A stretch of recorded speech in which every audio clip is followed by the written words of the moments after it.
Hello guys, welcome to your class. So now I am again here और आज मैं आप लोगों के लिए लेके आई हूँ टेंसेस को समझाने के लिए। एक तो फॉर्म्स ऑफ वर्ब्स हमें सबसे पहले समझनी पड़ेंगी कौन सी फॉर्म ऑफ वर्ब है और इसके क्या क्या रूल्स और रेगुलेशंस है और ये हम कब कब यूज़ करते हैं। हमने टेबल बना ली है टेंसेस को समझने के लिए, कब हम कौन सी फॉर्म ऑफ वर्ब करने वाले हैं।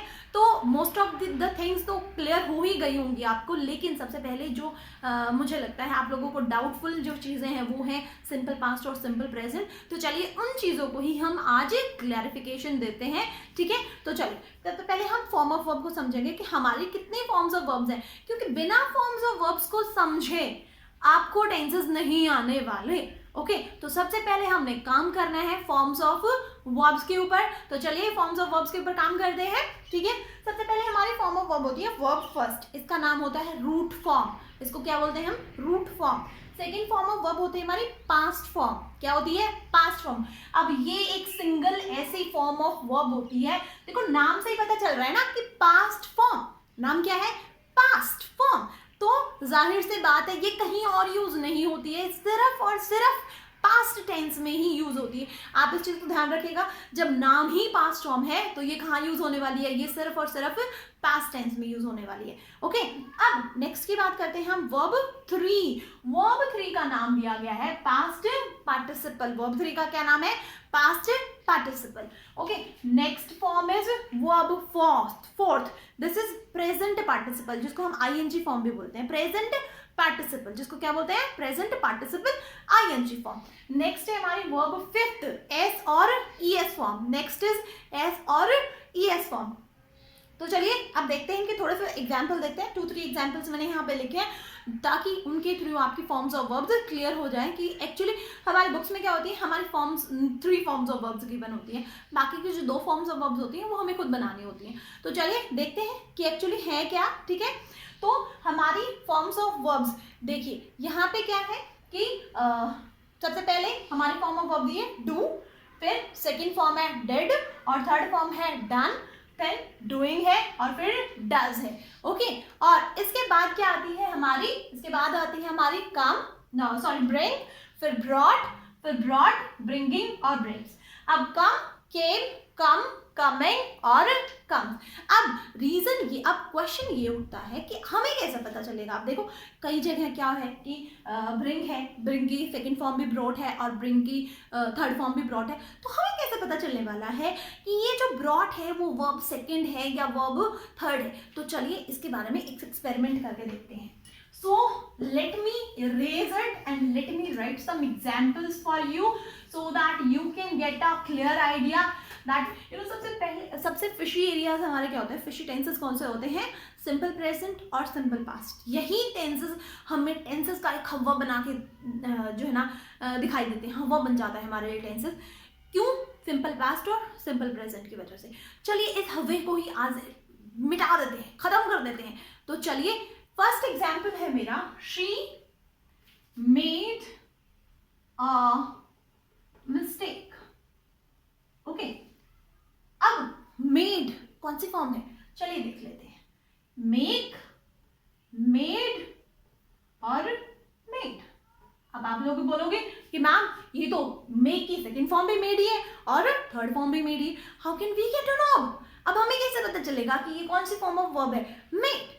अब एक चीज नोट करिएगा, ये वर्ब सेकंड है, उसके पीछे रीजन है क्योंकि वर्ब 3 हमेशा परफेक्ट टेंस में यूज होती है या फिर पैसिव वॉइस में यूज होती है, और दोनों ही केसेस में हमारी वर्ब 3 हमेशा ही हेल्पिंग वर्ब के साथ आती है, और हमारे यहाँ पे कोई हेल्पिंग वर्ब है ही नहीं। This is subject, this is a pronoun, this is subject. Okay और ये क्या है? वर्ब सेकंड है। क्यों है वर्ब सेकंड? क्योंकि यहाँ पे मेरे पास कोई भी हेल्पिंग वर्ब है ही नहीं, और बिना हेल्पिंग वर्ब के कौन कौन सी फॉर्म्स ऑफ वर्ब्स आती हैं? बिना हेल्पिंग वर्ब के ये तो वर्ब सेकंड आती है, वर्ब फिफ्थ आती है, और कई केसेस में वर्ब फर्स्ट भी आ जाती है। वर्ब सेकंड और वर्ब फिफ्थ बड़ी एरोगेंट सी वर्ब होती हैं, वो कहती हैं कि no we don't need any helping verb, हमें किसी हेल्पिंग वर्ब की जरूरत नहीं है। वर्ब सेकंड कैसी वर्ब है? एरोगेंट वर्ब है, ठीक है, घमंडी वर्ब है, उसे किसी की हेल्प की जरूरत नहीं है। वो कहती है मैं अपना काम खुद चला लूंगी, मैं अपना घर खुद कर लूंगी, ओके, मुझे किसी की हेल्प की जरूरत नहीं है। वो आपको और हमें हेल्प भी करने के लिए नहीं बुलाती है, ठीक है। तो यहाँ पे वर्ब सेकेंड। अब आपको ये पता चलना चाहिए कि वर्ब आई है तो आपको ये पता चलना चाहिए कि ये टेंस कौन सा है। तो ये टेंस जहां भी आपको वर्ब सेकंड दिखाई दे, चलो टेबल याद करो, मैंने पिछले वीडियो में आपको टेबल कराई थी और टेबल में वर्ब सेकंड कहाँ आ रही थे? फर्स्ट लाइन में, फर्स्ट कॉलम में नहीं आ रही है ना, सेकंड में देखो, yes oops, okay, first column ही है हमारी, फर्स्ट रो में, फर्स्ट सेकंड रो में फर्स्ट कॉलम है किसका? वर्ब सेकंड का। तो जहां भी आपको वर्ब सेकंड दिख जाए इस तरीके से, वो मेरा टेंस होता है simple past. This is my simple past, okay. अब इसी सेंटेंस को देख लेते हैं। She makes many mistakes, she makes many mistakes, okay, she makes many mistakes. अब मेरा शी क्या है? अगेन सब्जेक्ट है, और अब देखो क्या है, मेरी फॉर्म ऑफ वर्ब है ना, मेक एक्शन वर्ड है, ऑफ कोर्स मेन वर्ब है, और इसके साथ क्या लगा हुआ है? एस लगा हुआ है।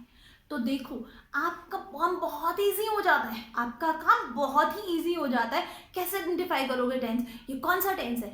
बाकी जो टेंसेस है वो तो हेल्पिंग वर्ब देख के आपको सीधा सीधा पता चलने वाला है, लेकिन इन टेंसेस की जो रिकग्निशन में थोड़ी सी प्रॉब्लम होती है हमें। और वो क्यों होती है? क्योंकि हमारे पास हेल्पिंग वर्ब नहीं होती है। तो चलो मेन वर्ब को ही अपना वेपन बनाते हैं और आइडेंटिफाई करते हैं। तो आइडेंटिफाई करने के लिए मेरे पास एस फॉर्म दी हुई है, वर्ब फिफ्थ। वर्ब फिफ्थ कहाँ आती है? वर्ब फिफ्थ आती है मेरी फर्स्ट कॉलम में, फर्स्ट रो में, फर्स्ट कॉलम। और ये मुझे टेंस की याद दिलाता है, कौन से की? Simple present. This is simple present. अब एक और सेंटेंस लिखती हूं, दे प्ले फुटबॉल। अब आप लोग बोलोगे मैम इसमें तो ना वर्ब सेकंड आई है, ना मुझे एस फॉर्म दिखाई दे रही है, इसमें तो डायरेक्ट वर्ब फर्स्ट है। यस, डायरेक्ट वर्ब फर्स्ट है, इसीलिए जब डायरेक्ट वर्ब फर्स्ट आ जाती है और वो भी बिना किसी हेल्पिंग वर्ब के, तो वो भी कौन सा टेंस होता है? वो भी हमारा सिंपल प्रेजेंट टेंस होता है, ठीक है। जब हमारा सिंपल प्रेजेंट टेंस होता है, जब वर्ब फर्स्ट आती है वो भी बिना किसी हेल्पिंग वर्ब के, तो मेरा कौन सा टेंस होता है? Verb simple present tense. So guys, this is all for today, and I'll meet you in next video. Till then, continue with me, stay tuned with my channel. If you like my videos, please subscribe the channel and like the video and share it with your friends. I hope it will be very beneficial for the children who are studying up to 11th or 12th class. Okay, from class 4th to 12th, the videos are very beneficial, and I think I am clarifying the concept of tenses, and I'm trying my level best to make you understand. So stay tuned, like the video and share it and subscribe the channel. Thank you.